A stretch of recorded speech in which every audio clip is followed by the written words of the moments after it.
सूक्ष्मता से विचार करो।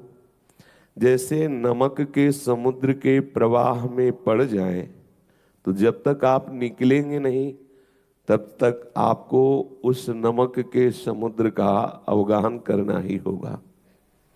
ऐसे ही हम दुखालय समुद्र में फंस गए। ये दुख समुद्र है, भव समुद्र है संसार, चाहे भक्त हो चाहे अभक्त, दोनों इसमें जन्म लिए हैं। जो भक्त है वो इससे विरति को प्राप्त होकर प्रभु से रति करने के कारण उस दुखद परिस्थितियों को भगवत कृपा का स्वरूप अनुभव करके आनंदित होता रहता है।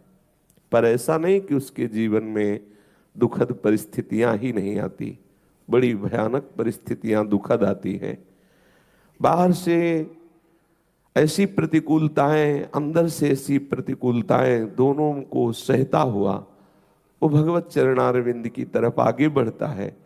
तो प्रभु के श्री चरण परम शीतलता प्रदान करने वाले त्रैताप नशावन हैं। उनका चिंतन होने के कारण ये दुखालय उसे दुख नहीं पहुंचा पाता। पर ऐसा समझा जाए कि उसे दुख नहीं घेरता, ऐसी बात नहीं है। बड़ी बड़ी विषम परिस्थितियां उसके जीवन में आती हैं। इसलिए आप कृपा पात्र हैं, कृपा का आश्रय लिए हैं, तो कभी अनुकूलता कभी प्रतिकूलता, दोनों कृपा के पक्ष हैं। हमारे प्रभु जिस समय जैसा चाहेंगे वैसा हमें देंगे। हमें हर समय देखते रहना कि है मेरे ऊपर कृपा, मैं समझ नहीं पा रहा। ये बहुत सूक्ष्म विषय है।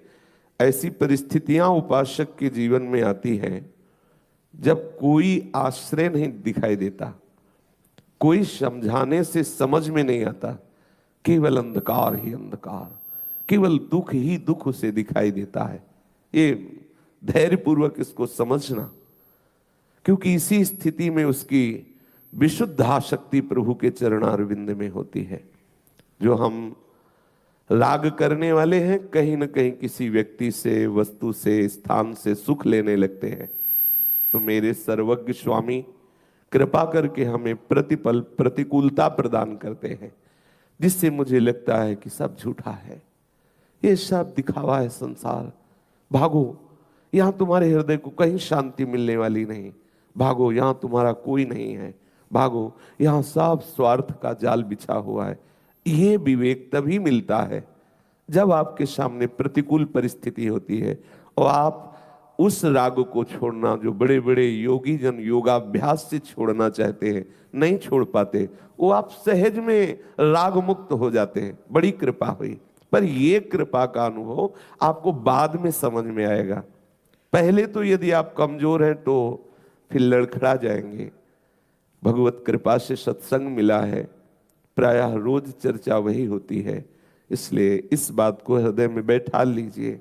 आपके जीवन में ऐसी परिस्थितियां आएंगी, ऐसे व्यक्ति मिलेंगे, ऐसी घटना घटेगी जो आपको प्यारे प्रभु से जोड़ने वाली होगी, पर आप समझ नहीं पाएंगे। लगेगा ये तोड़ने के लिए है, लगेगा ऐसा प्रभु क्यों कर रहे हैं, लगेगा वो सामने वाला ऐसा क्यों कर रहा है।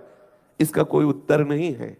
अगर वो ना होता तो आपकी शुद्ध शरणागति न होती, शुद्ध भगवत अनुराग ना आता। इसलिए हम वर्तमान को भगवत कृपा के चिंतन में लगाएं। भले वो प्रतिकूल परिस्थिति आवे, प्रभु से प्रेरित होकर के जब जिस उपासक के पीछे लग जाती है, उसको प्रेमामृत समुद्र में डुबो देती है। कृपा किसके पीछे लगती है? सब पर दया है, लेकिन कृपा किसी बिरले पर होती है। वो बिरला कौन होता है?